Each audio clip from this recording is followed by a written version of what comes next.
Good morning, Nick. Morning. A warm Mayfair welcome, Thank you. and thanks for coming in today.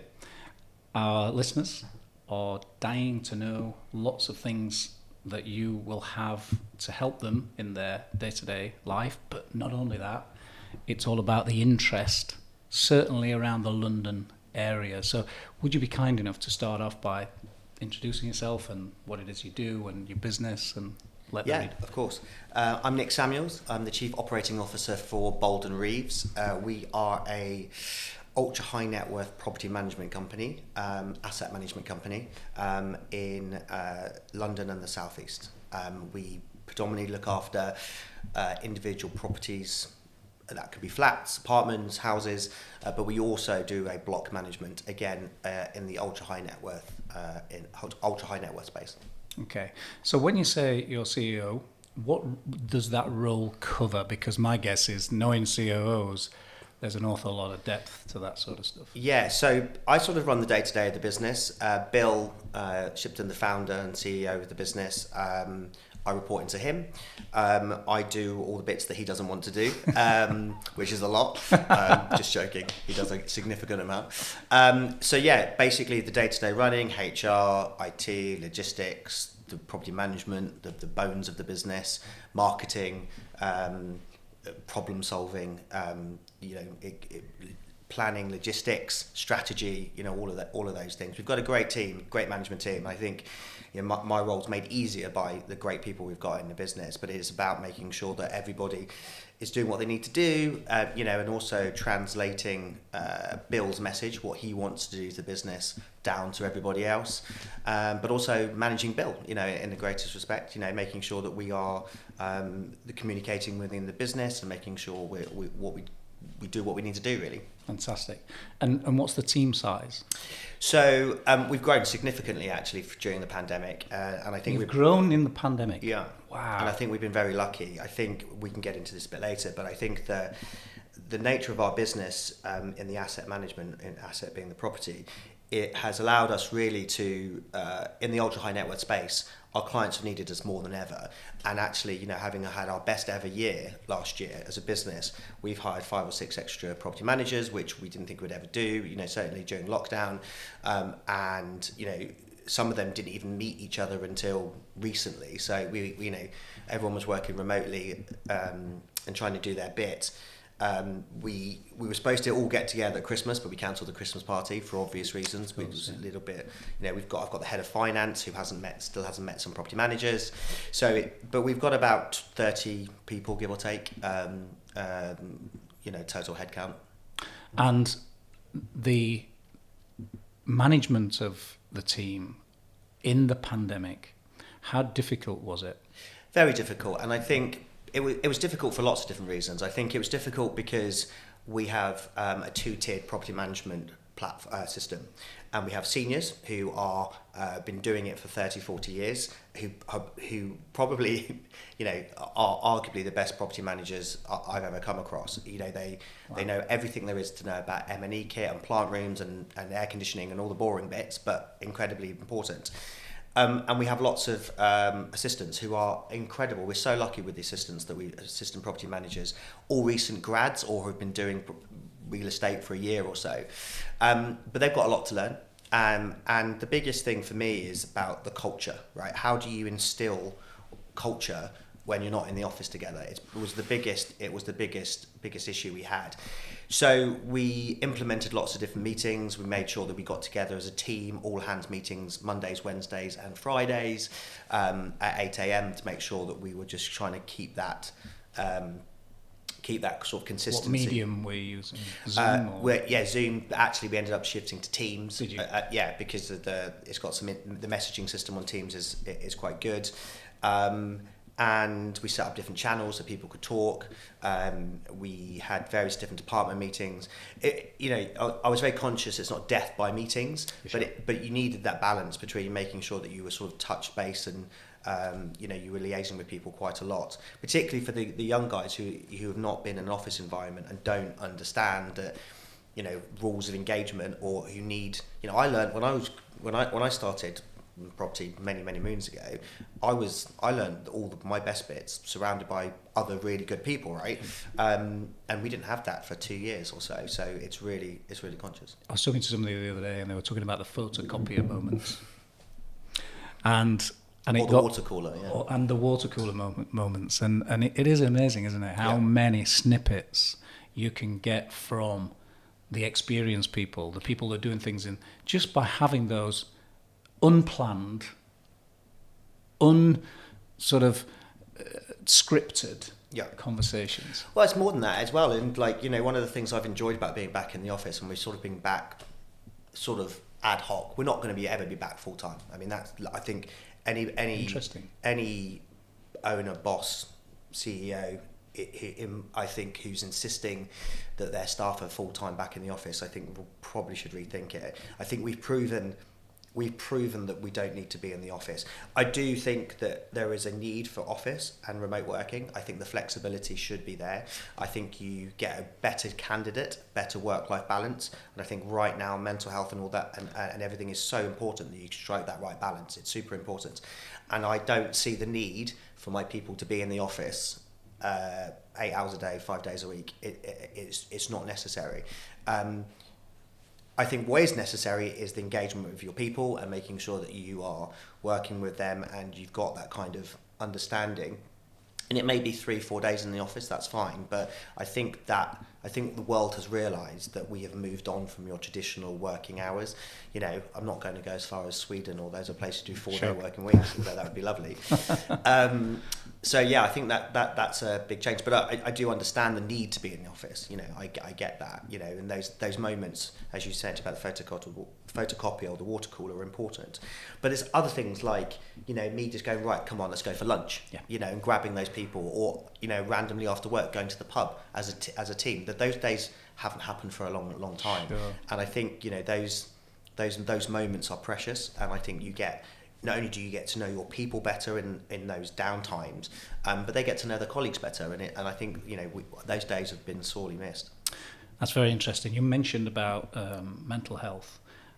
Only this week, I went to see a friend of mine who was 55 years old, and he went to a team meeting that he ran. He was the guy he was the head of sales, and in the meeting, one of his team noticed that he was sort of not speaking how he normally spoke, and some of his face dropped, and he went because the guy said to him, "Are you okay? I noticed this." He went straight to the hospital in Birmingham. He's from Sheffield, and they diagnosed him that he'd had a mini stroke. Wow. Now, you're at home, you're on a Zoom call, I'm not sure that you could get that. I'd like to drill a little bit, if you wouldn't mind, in sort of how and when you noticed the sort of the sound bites, the talking about mental health and well-being for our teams. When did you sort of start to seriously think about that? Because for me, it was probably about 4 or 5 years ago when I started to think about it. I didn't really action anything for my teams, probably until mid-pandemic. Can you? So I think, as a COO, you've got to be conscious of lots of different things, and you are probably the greatest plate spinner in a business, right? And I think, sure. and I think, especially COO. Yeah, exactly. And I think it is HR, recruitment, training, all those things wrapped together are super important. And I think you've always got to be conscious of it. And I think over the years, I think, if running various different sizes of teams, I think it always should be in the forefront of your mind. And I think, the pressures on work, on people, and young people particularly, are particularly young guys, and not young anymore, but I was a young guy at one point. And I kind of remember back to the pressures I used to put on myself. And I think it comes from experience, and I think it comes to getting your people to talk. Going back to my point about, those little moments where you just take someone for lunch or in the pub, and both as a group and the individual, that's really important. And I guess the more you do it, the better you get at it, and you can spot the signs. But shouldn't be afraid to ask somebody, say, "Are you okay?" Like, I do that for everyone within the business. They're saying, if someone's regularly going to hospital taking days off because they've got lots of appointments. It's a sensitive topic. You've got to deal with it very carefully, but you should think, are you okay? Do you need some help? And I think all of those things are, how you approach them, got to do it carefully. But if you do it correctly and honestly, and it comes from the right place, I don't think most people will share their issues. But if you're constantly communicating and constantly in dialogue with your people, you should get it. But having said that, people are very good at hiding problems. And I think it's about asking the same question in different ways and probing. And as you said, it's about, look, has there been a change in attitude? Is there, are they getting defensive? Are they, it's all the years of experience putting together, really. And you kind of, figuring out a problem and watching people's attitudes and shifts change very quickly. And if that's odd, you need to address it. Yeah. Fascinating. Thank you for going into that, because it's such an important area for most people that certainly we've been speaking to recently. I would like to talk about the landscape today and moving forward. So you're sort of forecasting going forward. You told me pre-filming that you'd had the good year, and then you'd had a great year, and then even a better year. Yeah. What does it look? Does it still look great? How's it looking? Yeah, so the business, as I said, we're an ultra high net worth property asset management company, and we look after some of the best luxury properties in and around London, but not just London, the southeast. And we've got some estates that we look after, etc. as well. And I think when the pandemic started, what was really clear is our services were needed probably more than they ever needed. Big chunk of our clients are or don't live in their own property in London, that don't necessarily live there. Okay. So in terms of the management of that, in terms of checking if there's no leaks and the appliances work and the plant rooms are working, etc.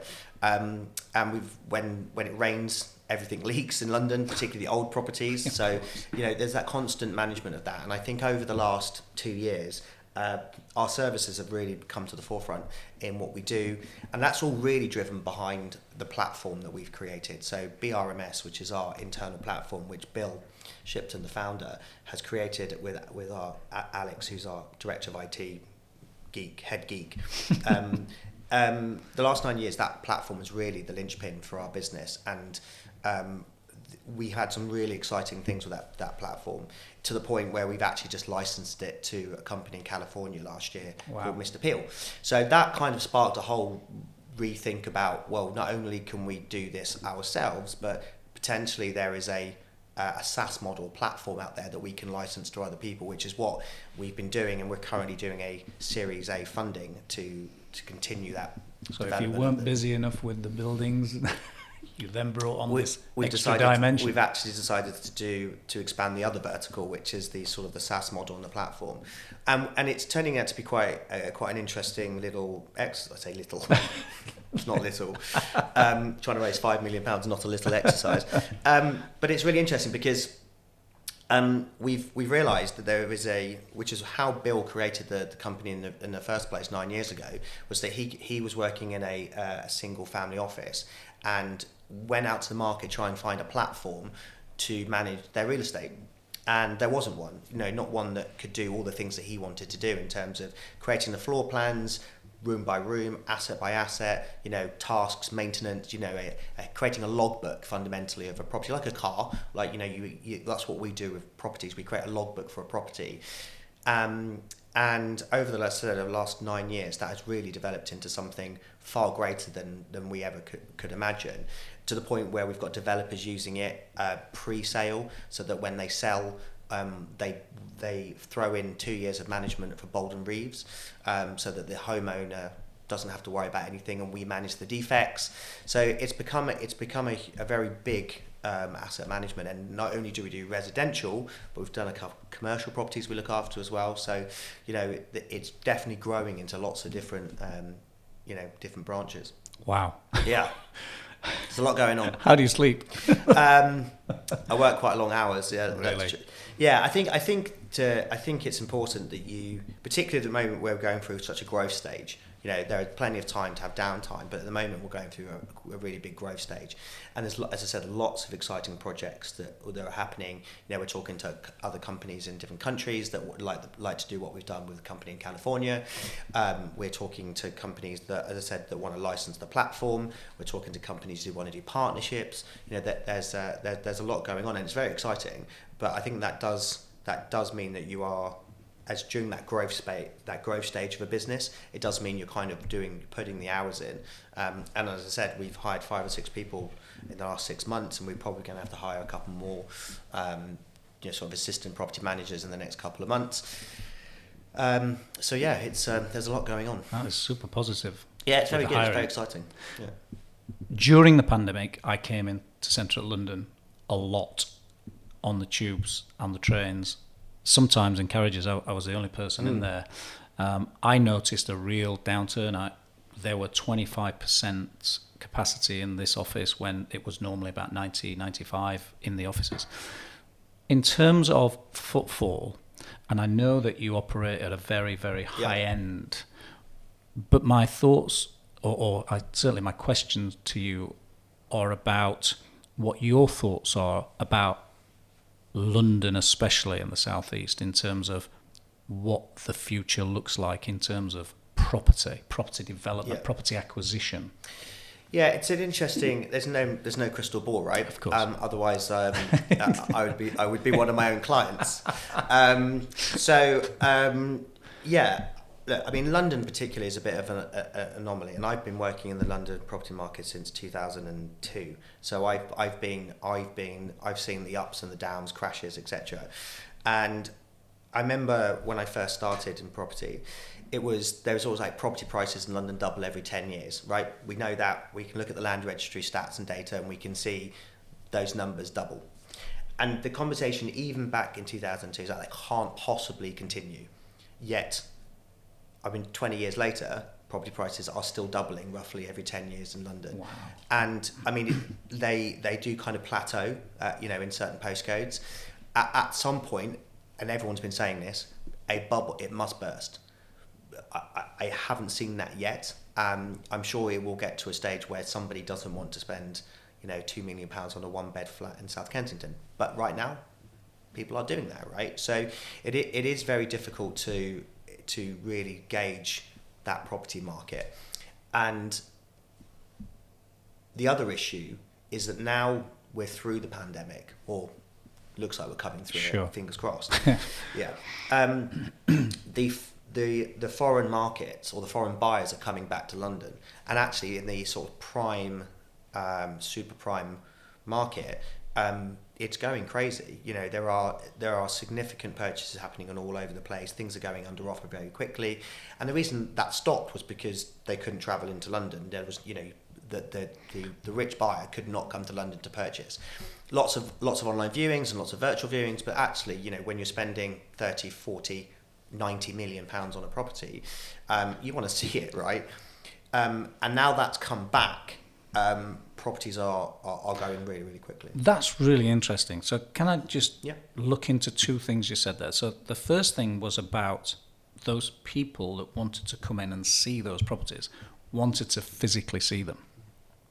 I completely understand and get that, because I'm not sure I could buy anything that's of value like that and not see it. That's number 1.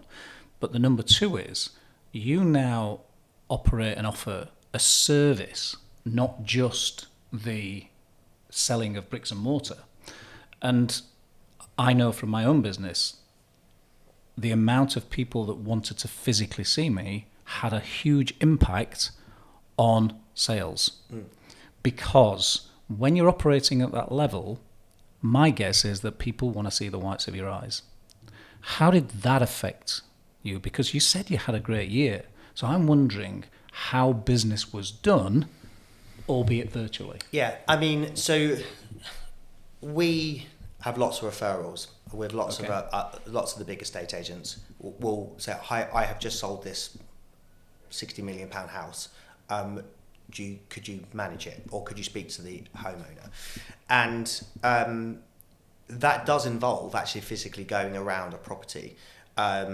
Now, whether or not they are there or not, whether or not the principal's there Sure. or their EA or their Yeah. PA or whoever, that did mean that we did actually have to go and look at some properties, but we did have a significant when we were in proper lockdown where we couldn't do any of that, Sure. right? And there was lots of conversations we've been doing virtually, lots of proposals and tenders and pricing that we were being done kind of in the background, ready for when we could actually go and physically see it.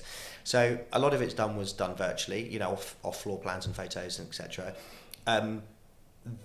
The interesting thing about our pipeline, if you like, of opportunities is that we have seen a lot of properties. So we may have, and some properties we already saw prior lockdown, so it was kind of rehashing or rejigging Sure. the proposal.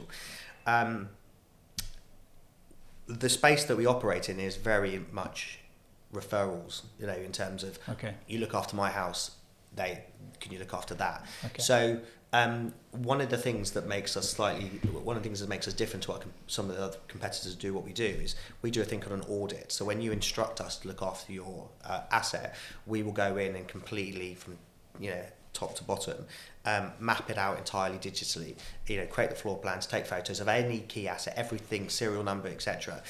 We map that on the floor plans, and we do that, and a lot of that can be done.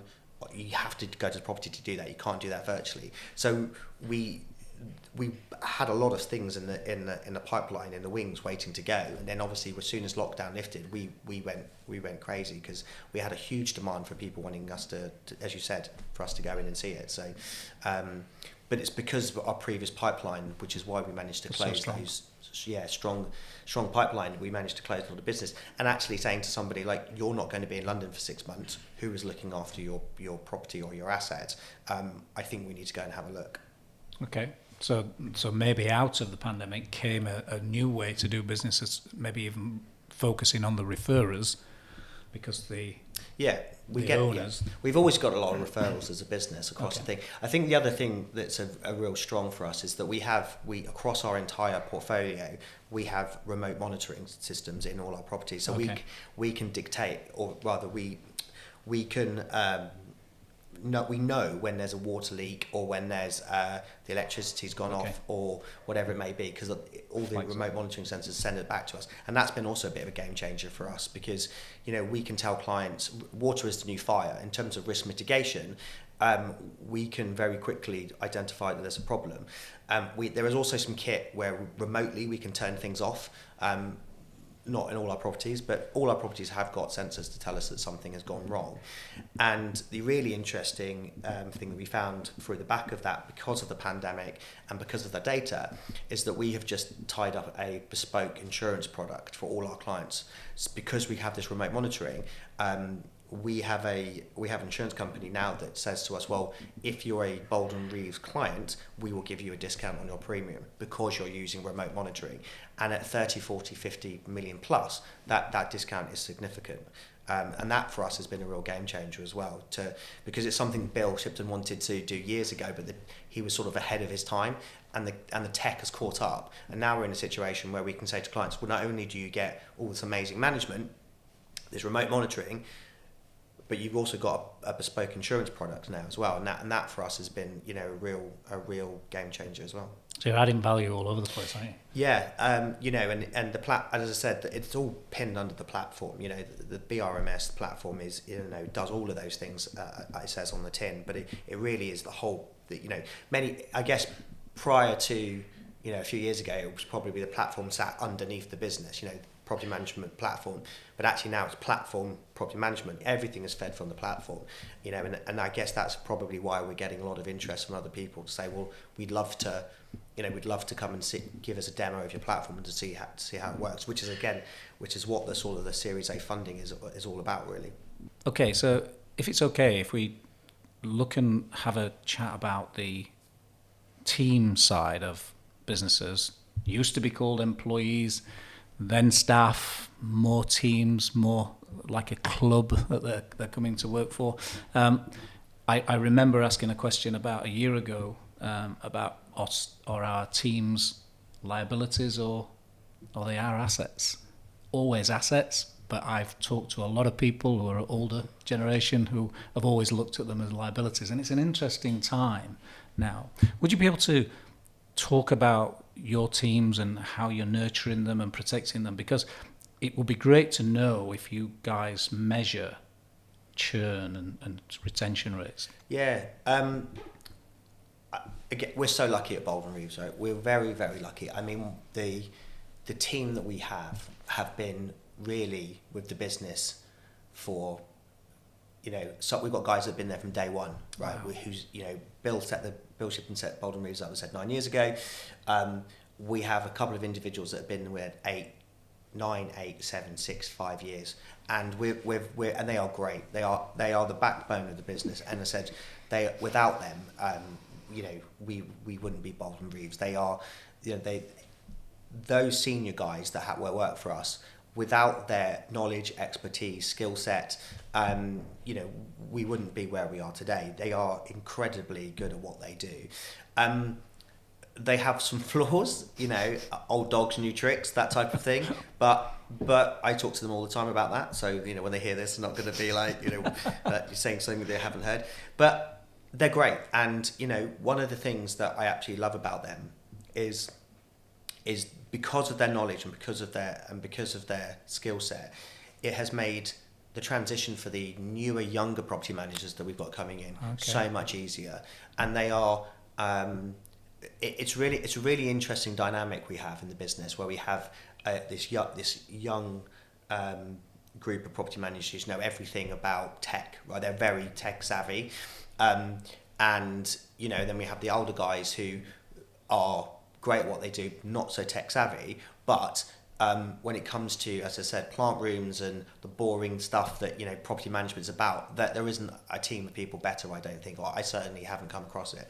So it's right now what we're trying to do is get them to nurture the younger guys and girls, and try and get them to transfer that knowledge across, and that retention of staff is super important, because if it, we don't lose people in Bolden Reeves. We're very, very lucky. We've got an incredible retention rate. Wow. In terms of I think probably in the last 5 years we've lost 2 or 3 people. Wow. And I think that goes down to what the point I mentioned earlier about the culture, and working very hard during the lockdown to try and make sure the culture's correct and it's right and it's sharing. And I think virtual open door, if you like. I've always got an open door policy. You can come and talk to me about anything, and the end guys do. I want to be approachable, and you want to be able. Both Bill and myself like to think that you can come and talk to us about anything, and they do. And sometimes you listen, and sometimes you like to stop moaning and get on with it. But I see your point. But yeah, I mean, they go, and again, it goes back to my previous point about the change in the culture, and again letting people work from home, or the remote working. I think we as a business have historically probably said, no, you have to be in the office. And I think Bill will be the first one to say that actually Bolden Reeves has shifted its mindset. And we know now that you don't need to be in an office. And actually the perks of that are that to one of your people is that it's okay if you want to go home at 3-4 o'clock, if you've got stuff to do. And I'll often say to the guys, if you've just got admin to do, don't come and sit in the office. Just do that at home. Now, actually, one of my people, Matt, says I can't work from home because actually I get distracted. So he does actually come into the office. That's fine. Each to their own. But I think that flexibility is really key. Treating people like adults, and although they have targets and they have KPIs and they've got things they need to do and they know what they need to do, but I'm all about flexibility. Trust is really important, and giving your people the trust that they want from the start is super key.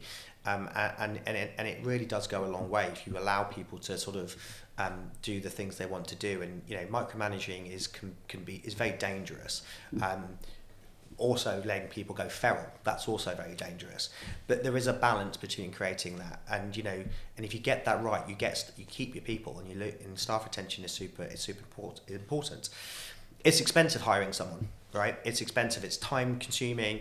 You have to then put the training in. So we work really hard to make sure that we hire the right people. And as I said, we've been very lucky that we've got an incredible team. I was reading the other day, Oxford University have just put out some information. £30,000 is the loss of turnover Yeah. when a member of staff goes. So that's one. The actual productivity cost is 25,000 to the company, and £5,000 to £6,000 just on interviewing and recruiting alone. And that's if you don't use a recruiter. And exactly. Yeah. So it's super important, and as I said, we work very hard about giving that flexibility. And people do make mistakes, and I get that, and that's okay. But everyone's human, and and people do. It's not the end of the world that people make mistakes, and certainly during the pandemic, it's been hard. So I'm certainly not going to chastise and lose my temper at someone for making mistakes, as long as we learn and develop and mature as a business. And I think, as I said, Bolden Reeves we've been very lucky with our people, and we're all about our people. Our clients are very demanding, and as you would expect them to be. And we have exceptionally good people that can deal with their demands and their people, people. And I think that they're really good group of people. We're on a filming day today, and one of the things that we were talking about as a team, and we talked about the ability to get clients in a room to talk to the staff, to the team, to the employees, from their side of things, what it means to them, how they deal.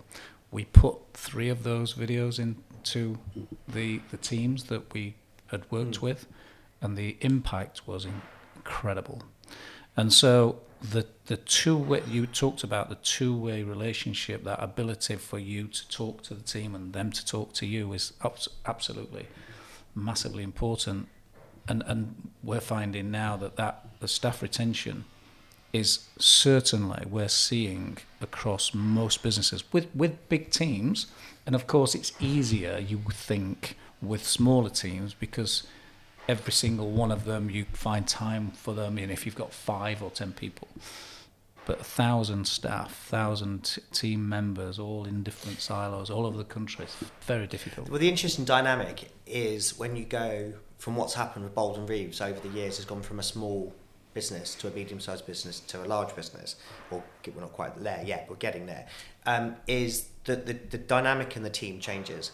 And if you've got people who've been with you a long time, they often don't like that change. They often don't like that dynamic, and it's hard sometimes for them to shift from, well, that's how we used to do things, and you go, that's okay, but we're not doing it, or we're going to tweak it and change it. People don't like change. People do not like change. Yeah. My parents always said I was terrible at change when I was a kid. There's a story about a Christmas tree moving. My parents moved the Christmas trees to a different corner, and I flipped out when I was like 14 and threw a temper tantrum. But I've learned to change. And part of the COO's role is that you've got to be able to change and transform a business very quickly and move with the times. And certainly Bolden Reeves over the last 2 years we've dramatically changed as a business in terms of how we've grown, staff, processes, KPIs, how we engage with our clients. The platform, as I said, which underpins the entire business, has completely changed over the last 2 years in terms of what it can do, and what the offering is, and who we work with. As I said, if you'd asked Bill 2 years ago whether or not we would be, it would be RMS would be in California running, underpinning a company, real estate company there, that wouldn't be on the cards. But it exists, and we look, and we're very proud of that, and we're talking to companies in France and so on. So, but that change from a cultural point, as you hire more people, is really important that you get right. That implementation, that training, that bringing somebody into a business and making sure that you get the culture right, that they've had a really good start to their career in your company, is super important. If you get that wrong, it's very difficult to come back from that, because all they see is in the past I've definitely made mistakes, and you learn from those. But if you get that onboarding right at the start, you've won most of the battle. Yeah, we were, again, the same research we were looking at from a different area, so Glassdoor, and they were talking about 84% of staff now are saying that they would rather have an employee benefit of some kind rather than a pay rise, because they know that a big chunk of the bonus, the pay rise, is going to go. Yeah, they know that. So the other things that can be brought in are really important, and actually doesn't sound like your team need any incentivization, because it sounds like you're doing really well. Yeah, I mean, I think everyone likes bonuses course. and pay rises and all the other bits and bobs, but I think it's about to your point, I think it's about being flexible, and I think that flexibility and that understanding that people have lives outside of work, I think is really key. And I think, and it goes back to my point I said earlier about, I do not see how anybody can insist, just my view, on everyone being back in the office 5 days a week. I don't see it unless you absolutely need to be at your desk and it's a job that you can't do, and you have to be in your office to do it. Then so be it. But I don't see why the guys, and I think that allowing your people flexibility to run their own time, and it's really important. If someone phones me up and says at 3 o'clock, says, can I go home? I've done my bit. I would be like, yeah, but why are you? Yeah, sure. Why are you phoning me to ask me? Just go home. Yeah. I'm not going to be cross that you're on a train going home. So, but I think it's that understanding with that balance, and that's probably the biggest perk you can give your people, about just allowing them to be flexible. So, if somebody was out there today, they wanted to look up you and your company, how would they go about that? Is there a website address? Yeah, so boldandreeves.co.uk. As I said, or put in luxury property management. We ping up, working quite hard on the SEO to make sure we're on the front page. You can contact me, nick.samuels@boldandreeves.co.uk, if you've got any questions or queries, or you want anything. We are definitely a referral business. We have grown our business by connecting with lovely people like yourselves and other people. This was done for a referral for somebody else. So we're happy to come and give you demos, have a look. Henry Brown is head of business development. He'll more than happy to come and give you a demo as well. So reach out, come and say hi. I'm on LinkedIn, Nicholas Samuels. Fantastic. There's lots of us, so make sure it's the right one. Nick, I'd like to say thank you very much, because it's been fascinating insight into your world. Thank you. And for all of our listeners, thank you, and see you next time.